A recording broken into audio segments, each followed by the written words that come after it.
What's up guys, Zappy here, and today I am recording my week 3 match for the regional elite draft.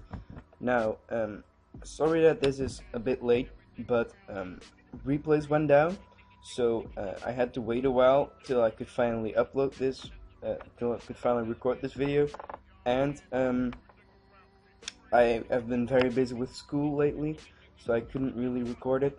But here I finally am. I've got holiday now, so I've got time enough to record this. And this is actually a really cool match because I'm facing my man LordZeden, coach of the Tulsa Excadrillers, I believe. And he is really good. Like, Zeden is a really good player. And apologies if you can hear my dog in the background. But yeah, Zeden is very solid. Like, he did extremely well in things like Summer Showdown. And we're actually 2-2 versus each other right now. We're both Dutch, and Zeden is a very good friend of mine. So this is our tiebreaker, and I'm really hyped, and I really hope I can beat him.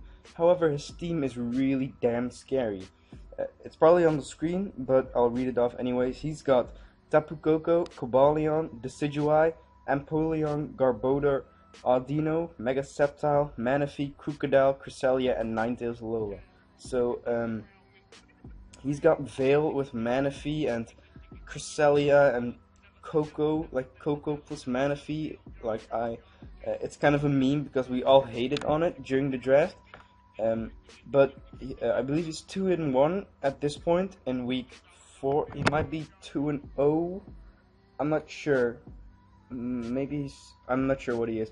But yeah, building this week took me a little while. Shout out to Tapir once again for helping me out.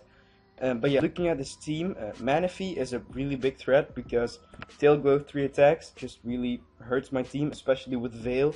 It's also a nice natural check to things like my Scizor and my Infernape.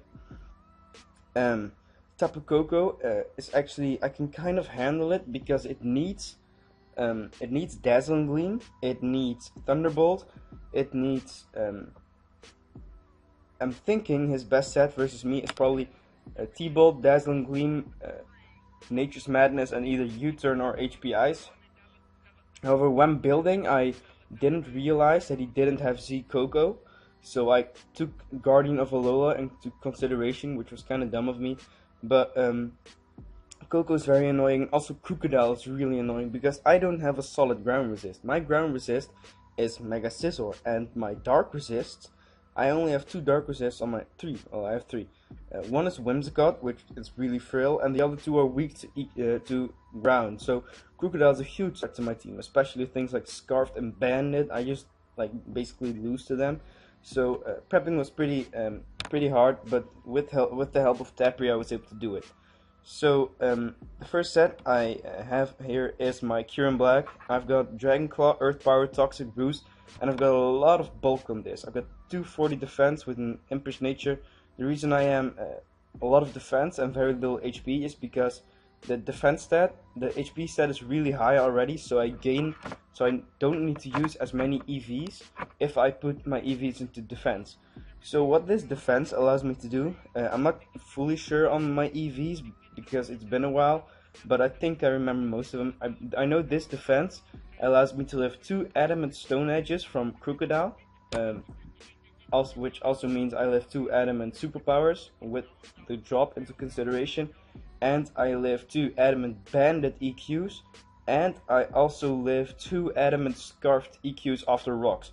So this is basically my check to Crocodile. I've got the Dragonium Z Dragon Claw, basically because it gives me a nuke for things like Manaphy, Decidueye, and Crest, things like that. But the main thing is that I don't get knocked off, and I expect him to click knock off a lot this game. So this makes me a more viable switching to Crook.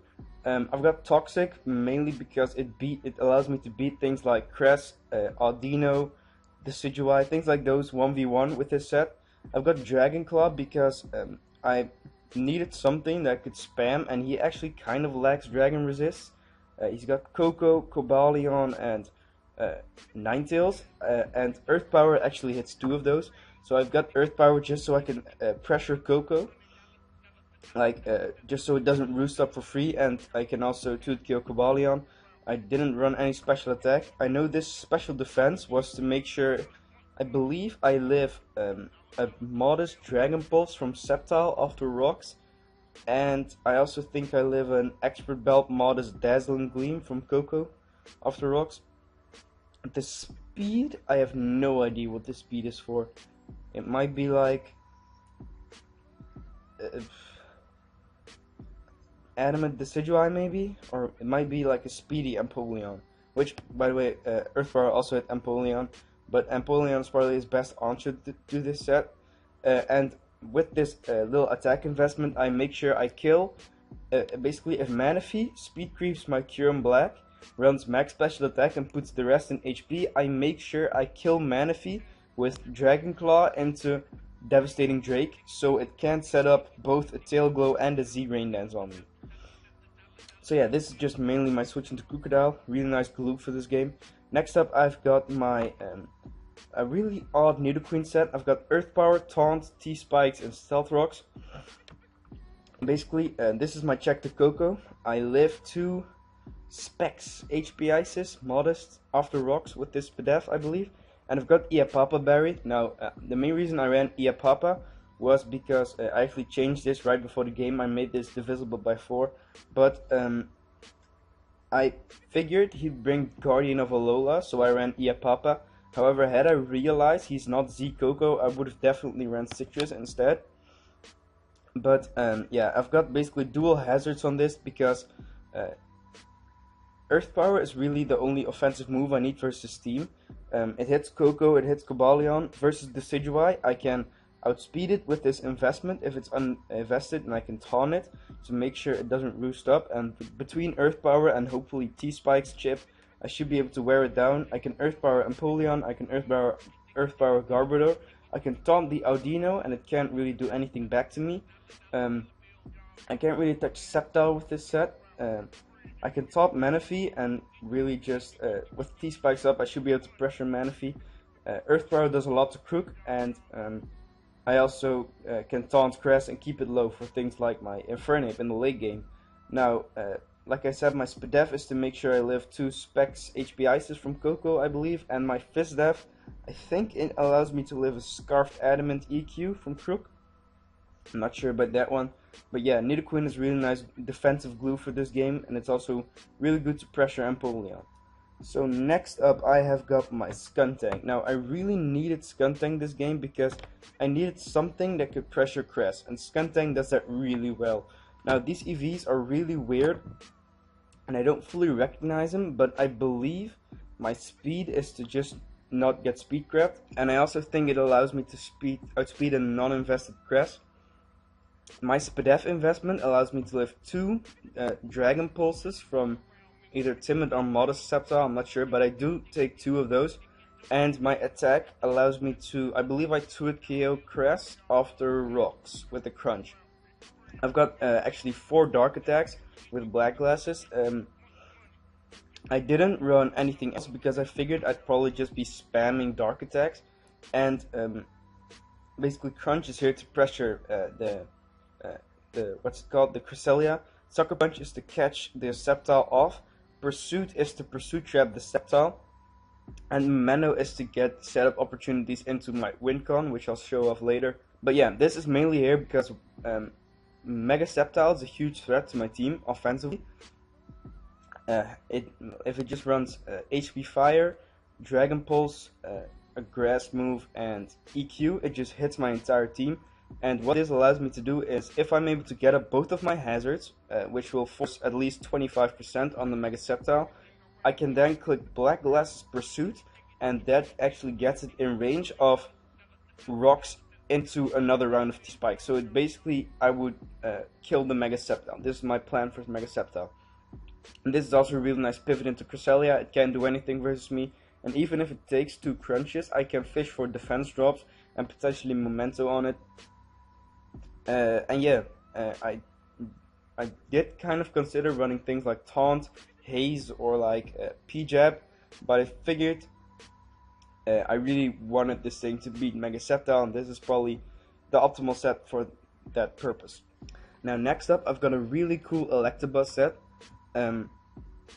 I'm running Eviolite with a lot of HP, with Volt Switch, Brick Break, HPIs, and Toxic. Now, this is mainly here as a pivot into Manaphy. With this HP investment, I believe I live a +3 Surf from Modest Manaphy, and I also live like I believe I live Crit Surf from. I live a Crit Surf in the Rain from a Manaphy. So yeah, this is really here as my pivot into Manaphy. You may notice that I don't actually have enough speed for a max speed timid Manaphy. However, I have enough speed for a Manaphy speed creeping my Kyurem, so which is what I expect him to be. And because I really wanted the special attack, which allows me to 2-hit KO an uninvested Crook after rocks and maybe T-Spikes with HPIs. I've got Volt Switch because I can actually Volt Switch around the steam really nicely, especially with electric terrain.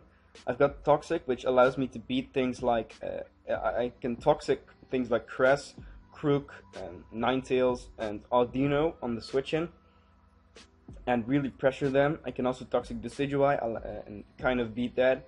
And I can Toxic a bulkier Coco. If it's like a Roost Coco, I can Toxic it and beat it that way. I've got HPI to hit Crocodile, and I've got Brick Break because a scenario that I played out in my head is it's Electabuzz versus Ninetales, and he sets up Veil, and I really expect a Bandit Crook this game. So what I expect to happen is I get in on Ninetales, he sets up Veil, I click Brick Break as he goes hard into Crook. He's probably, I hope he's Moxie. He takes Rocks, a Brick Break, and T-Spikes damage, and he's then in range of an HPI, so I can kill him off. But yeah, this is mainly here as a nice pivot around the steam and my check the Manaphy. Now next up, I've got my main win con this game, which is my Dual Dance Scizor. Now this is a really cool set, and I'm actually really proud of it. I'm running Bug Bite, Brick Break, Agility, and Swords Dance with enough speed to, I think this is enough to outspeed a Coco. No, this is a modest Mega Sceptile at +2 speed. If I get up an Agility, outspeeds Mega Sceptile. And I've got a bit of HP. I'm not sure what this was exactly, but I think it has to do with just taking any one hit from most of his mons. So like I live a Fire Fang from Crook, I live an HP Fire from Cress, I live any hit from Coco unless it's like Specs. I live an HP Fire from Cobalion, I live things like an offensive Empoleon hit, and I live a hit from Mega Sceptile, things like that. Now, what Dual Dance allows me to do is, in combination with my Skuntank's Memento, which my Skuntank really baits in things like mainly Crocodile, is the main thing it baits in. So if I'm able to get off a Memento on the Crocodile, I can get in my Scizor, I can set up a Swords Dance as he Fire Fangs me. Fire Fang does less than half because it's at -2. I then set up an Agility, and if I get up my T-Spikes and my Rocks, and Coco comes in once before the Scizor, then switches out and then comes in again, it is in range of a +2 Bug Bite. And then I've then got Brick Break for the Cobalion, the Empoleon, and the I've got Brick Break because I needed fighting coverage for the Cobalion and the Empoleon, and this just gives me a backup for if he's running Veil. I can break the Veil and hit him like through the Veil, basically. So yeah, this is a really awesome win con. It's also really strong, like a +2 Brick Break, +2 Bug Bite, Oko's an offensive Manaphy, things like that. So yeah, I'm really hoping this Scizor set does well. And last of all, I felt pretty weak to a Coco offensive since I can't really revenge kill it just yet. So I've actually got this Infernape set. I'm Scarfed, max speed to speed tie with Cobalion, and I've got Flare Blitz, CC, U-turn, and Encore. Now, this is pretty standard. It's really here because it allows me to revenge kill things like Coco, Cobalion, basically everything. Like I revenge kill a weakened Coco, I revenge kill Cobalion, Decidueye, Empoleon. I can revenge kill Mega Sceptile with 2 U-turns.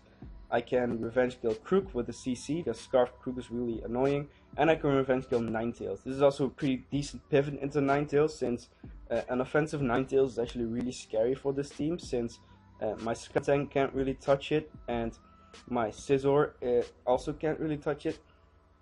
And then I've got last move Encore, since I figured Manaphy is actually a really big threat to this team, so I didn't really need any coverage. Like I didn't think EQ would come in any useful, and if I'm able to catch him off guard and go like hard Infernape as he goes into his Manaphy and he sets up a Tail Glow, I can Encore him and gain so much momentum that just a play like that should be able to win me the game, since I don't expect Manaphy to get any setup opportunities without my T-Spikes being up.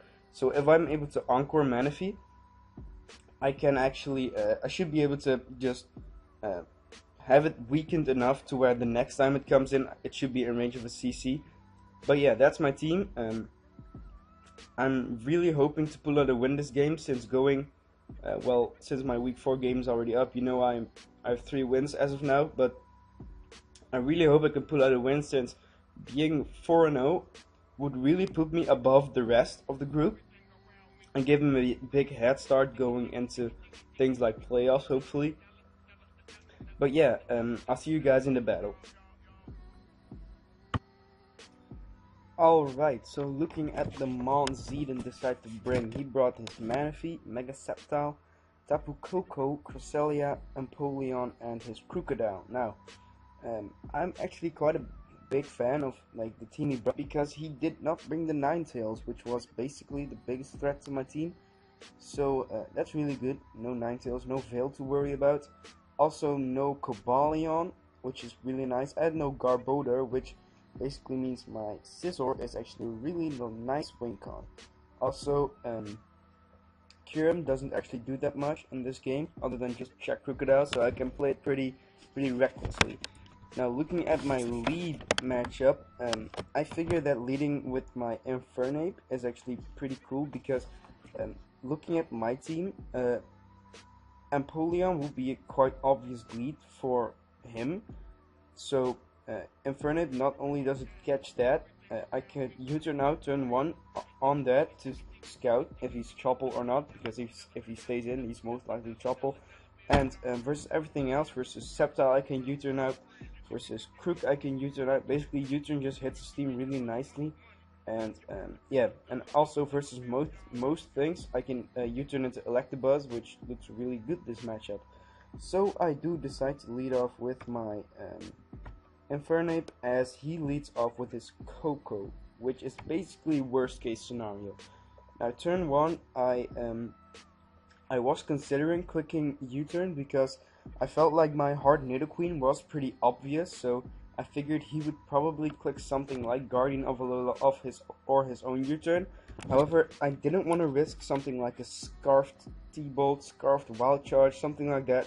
And even if he goes out, even if he does U-turn on my Nidoqueen, he actually doesn't pressure it too well, since I have switch-ins to his entire team. So turn 1, I'm not gonna risk the Scarf, and I go on to my Nidoqueen as he does click U-turn, and this damage reveals, he did 8%, it reveals that he is uninvested, so 0 attack, which is good to know. So also, seeing that he is U-turn is really good, because he has U-turn, he needs Dazzling Gleam, and he needs T-Bolt, so he is either not gonna have Nature's Madness, or he's not gonna have HP Ice, which means Nidoqueen basically walls this thing.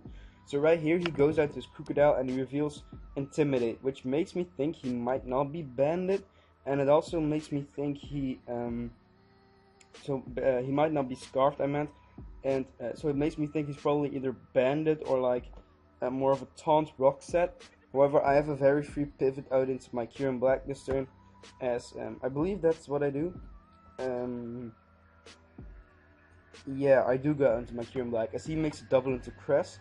I guess, I'm not sure what he was predicting. Maybe he was scouting for like a Sugar Berry Ice Beam. But yeah, I get him my Kyurem versus Cress, which is really nice, because like I said, I don't really need Kyurem, and Cress is one of the only things that's stopping my Infernape from just spamming CC, because as soon as Cress is gone, Infernape just clicks CC and smacks something. So this turn, knowing I easily live any one hit, I just click Toxic, as this Cress is going to T-Wave my Kyurem, which isn't that bad, because Kyurem didn't really outspeed anything either way. Like, it only outsped Cress and Empoleon, and I'm not really touching either anyways. So I believe this turn, I figured his plays would be either going hard Empoleon or clicking Moonblast. So I figured what I can do is, if I go hard into my Skuntank this turn, I can either Pursuit Trap this Cresselia or get up some huge damage and scout the Empoleon set. So I believe I go hard out into my Skuntank this turn. Yes, that's indeed what I do, as he's going to click Moonblast, does 16%, revealing that he's uninvested. So this turn I'm actually anticipating the Crocodile and not wanting it to gain momentum and a potentially free Bandit EQ versus my team. I decided to actually make a double out into my Kyurem, as he goes out his Empoleon, I believe. I do go out into my Kyurem, which also beats this Crest, so I'm not too worried if he does stay in, as he goes into Empoleon, which is annoying because Empoleon is probably his best answer to my Kyurem set, since if he's Spadef or just Shucka, Earth Power does like nothing to him, and Flash Cannon does a lot to me back. However, I see this as my first opportunity to get in my Electabuzz, since Electabuzz does really well. I can Toxic to Coco, HPI's this, Volt Switch. I can Volt Switch out on this, and since it's already Toxic, it's gonna take a lot of chip. I can Volt Switch out on this, and I can either Toxic, HPI's, Brick Break. I can do a lot with Scoop. So I do go out into my Electabuzz as he goes out into Express, which is really good for me. So since I'm expecting him to stay in this turn, I can very freely just click Volt Switch, get some chip on this Crest, and if he were to go hard into this Crook, I could just go back into my Kyurem, since if he were banded at this point, if he were a banded Crook, I figured he would probably stay click EQ a lot instead of doubling out into Crest, which is what he did before. So I'm not really expecting a bandit set, which makes my Kyurem a pretty free pivot on it. But yeah, I do just click Volt Switch this turn, as he's gonna stay in. Damage reveals, I believe that reveals he's max HP. He might have a little Spadef, I'm not sure. But right here, I believe I just go out into my Skuntank, yeah, since I basically walled this thing, as he goes for another Moonblast. Now, I believe I actually Pursuit Draft this thing this turn, because the last time versus Crest, I switched out, which may have him think that I don't have Pursuit, so he might feel free to switch out. And if I Pursuit Draft this thing right now, I do about 50%, which actually makes it so my Infernape becomes really good versus his last his team. So I do click Pursuit this turn. I do 42%, leaving him in range of a close combat after rocks, as he goes out to his Crook. Now, I can't risk him being, I can't really stay in, since if he's able to heal off Crest, it can still be very annoying for my team. So I really need to keep my Skuntank around, and I can still very freely pivot into my Kyurem, since the way he's playing this Crook, I don't think he is banded, as he's actually going to double out into Empoleon again as I go out into Kyurem, which is a really good play. Now, right here I don't want to stay in, click Earth Power, so I believe what I do is, since my Electabuzz is healthy, I think I go hard out into it, as I can easily live a Scald from this Empoleon. As yeah, that's what I do, as he gets up rocks, which is quite annoying, since if Crocodile is a boosting item, or if he clicks Stone Edge, he can now 2-KO my Kyurem with rocks up. However, I do still live 2 Scarf EQs. So right here, I still have a very free Volt Switch. No, actually right here, I figure he would probably go out into his Crook, since he realizes that Electabuzz is really annoying for his team, since it's already got some nice chip on things like Crest, and I really don't expect him to stay in, since this is his best answer to my Kyurem. So expecting either Coco or Crook to come in, I actually fire off a Toxic this turn, as he does go hard out this Crook, which is really good for me, because Crook is now going to get worn down. He just takes 6% this turn, and assuming he stays in next turn, he takes 12 more percent, which is slowly getting him in range of my Electabuzz. Now, he might Pursuit this turn, however, I do take less than 50, so I can live a Pursuit and then still pivot into Manaphy. So I figured his best play is probably EQ, since my Scizor can still be a very viable pivot into this thing, so he might not want to Stone Edge yet. So I'm just going to go into my Kyurem, since I do live 2 EQs, as he's actually going to predict my Scizor switch in and go for Fire Fang, which I easily eat, and this damage reveals he's max attack, Jolly or Adamant, I'm not sure what, but I just know he's max attack. So right here I still live any one hit, even a Stone Edge, since he is not a boosting item, and I can very freely boost up to keep this thing healthy as a pivot into the Crocodile, which is exactly what I'm going to do, as I believe he's going to go out into his Empoleon again, as I do just heal up my Kyurem. So right here I still have my Electabuzz at full, and I don't need this thing too healthy to function as a check to Manaphy.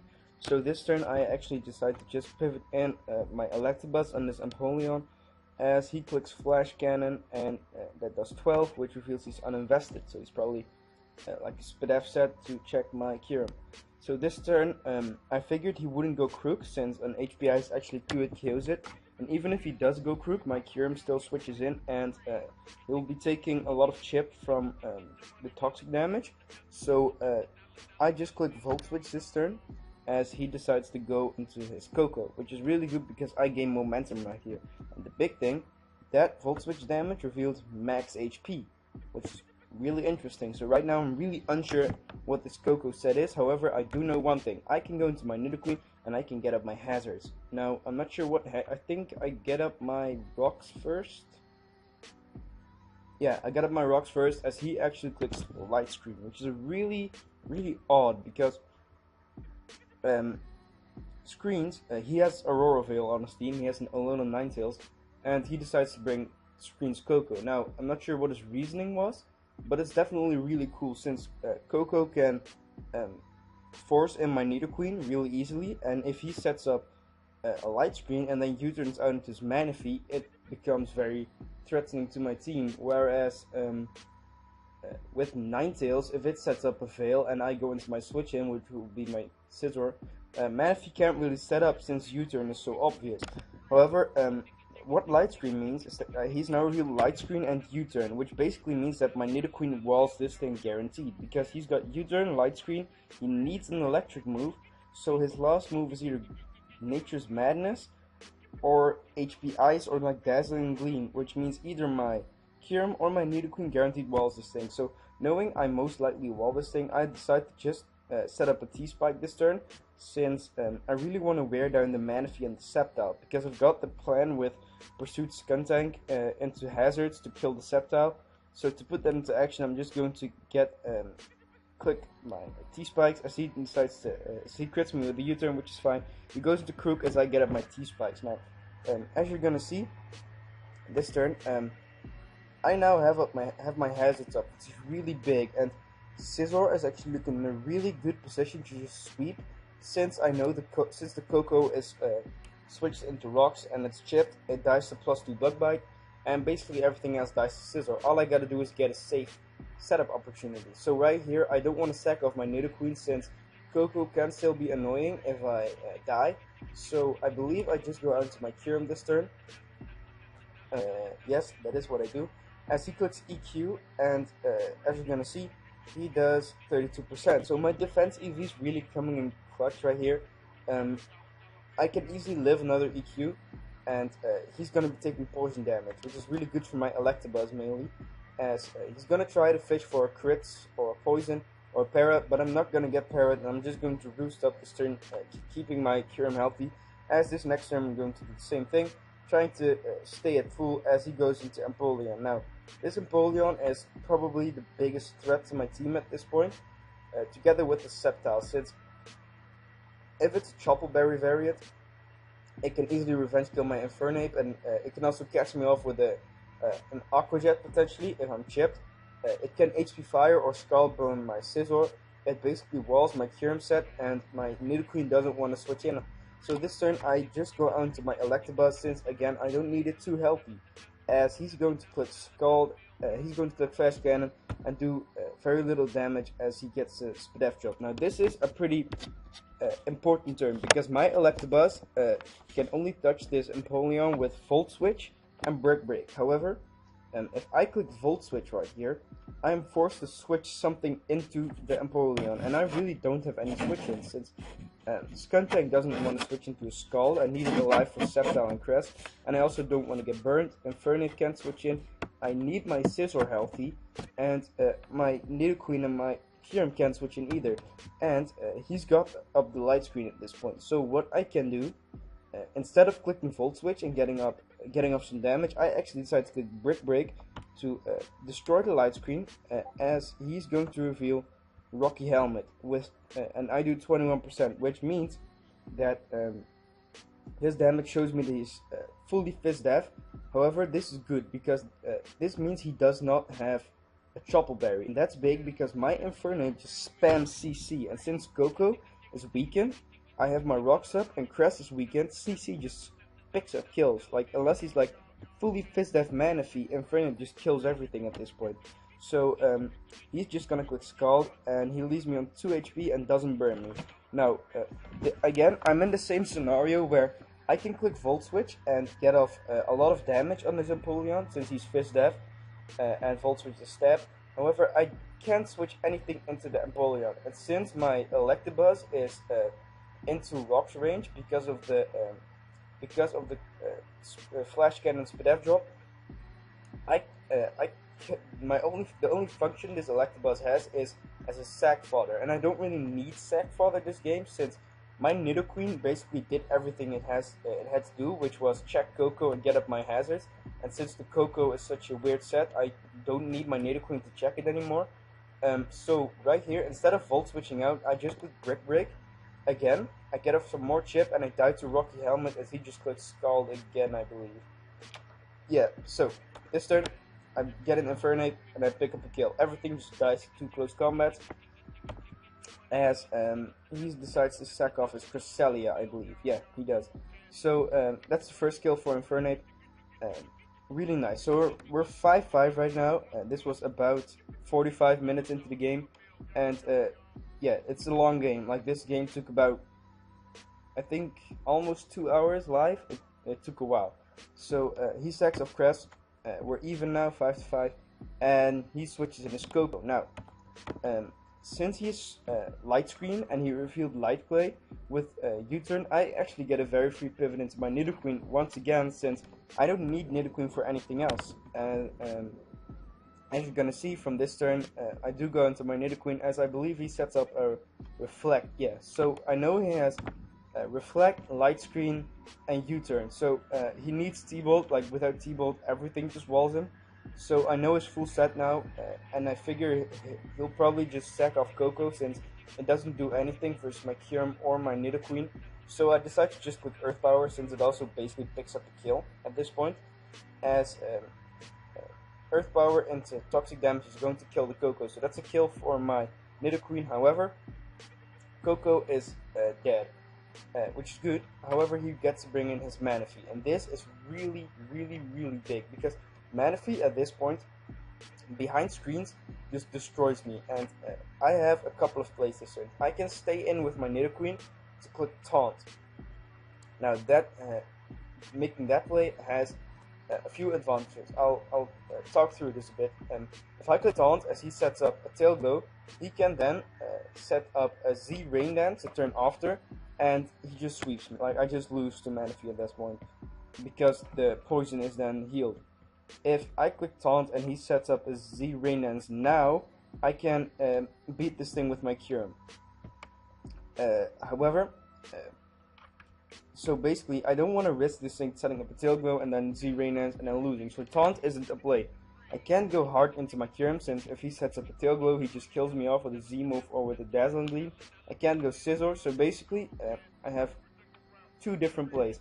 I can either stay in and click Taunt and hope he is not, hope he tries to set up, I hope he doesn't set up a Tail Glow, or I go hard into my Infernape and I encore this thing into Tail Glow. So, however, the disadvantage of that is if he clicks Surf this turn, if he clicks Surf this turn and kills off my Infernape, I basically lose the Mega Sceptile, and that would make this game a lot harder for me to win. So I had to weigh out my options, and I figured him seeing, looking at my team, Nidoqueen, this is really his only opportunity for Manaphy to reliably set up, since his screen's user is dead, he is toxic, and basically everything else can really pressure it out. So I figured he would probably set up right here. So I decided to make the really risky play and go hard into my Infernape. As you're gonna see, he is going to set up a Tail Glow. Now, this is really big, because he probably thinks I'm just sacking Infernape, and at this point, he probably just thinks he won, because, like, look at my team versus +3 Manaphy, I just lose. Especially since he has the screen up. However, putting Encore on this thing came in really clutch, as I'm going to Encore this thing into Tail Glow, and he's going to take more poison damage. Now, this turn is pretty big, because I'm scarfed into Encore, so I basically have to switch out. And looking at his team versus mine, I figured his biggest threat to me right now is probably his Sceptile, and my least useful member is Nidoqueen. So I figured he has one of two plays. He either clicks Z move right here, so I was expecting a Hydro Vortex, or he goes hard into Sceptile. So I figured my best play this turn is probably just to either sack off my Nidoqueen to the Z move, or bring in my Nidoqueen on the Sceptile and potentially get up some Earth Power chip. So, since Nidoqueen doesn't do anything else, so I do go into my Nidoqueen, as he actually reveals his Sub-Zero Slammer. So, Manaphy kills off my Nidoqueen, we're 4-4 even, and he takes some more chip from the poison damage. Now, this turn, I'm actually going to switch into my Infernape, since he's still Encored into Tail Glow, and I just pick up a kill, because even behind screens, with the toxic damage, I easily 2-hit kill this thing with CC, and if he wants to stay in, he's forced to Tail Glow, so basically CC picks up a kill right here, as he's going to switch out into the Empoleon, getting off some Rocky Helmet chip, and Infernape is going to kill the Empoleon, which is really good for me. So, we're up for the 3 now, and he's going to switch into Sceptile. Now this is big, because Sceptile is a huge threat to me at this point. It's probably the biggest threat.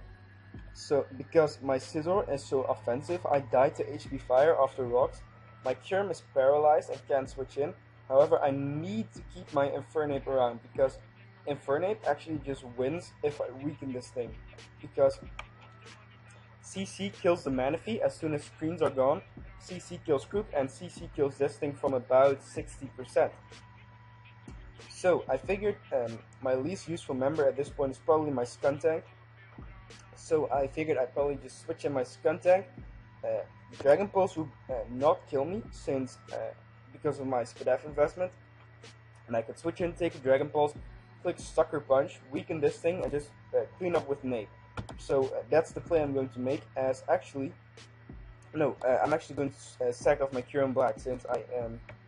Let me explain. I'm sorry, I'm getting these turns mixed up. I'm going to sack off my Kyurem Black, since the only thing Kyurem Black does at this point is check the Crocodile, and I've got my Infernape and my Scizor, which do the same thing, and I don't want to go in, and I guess I kept Skuntank around for Sucker Punch chip on the Manaphy.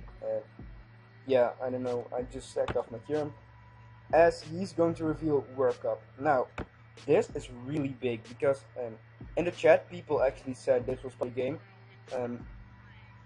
However, I don't think it matters, since Reflect only has 1 turn left, so if he kills me off with the Dragon Pulse right here,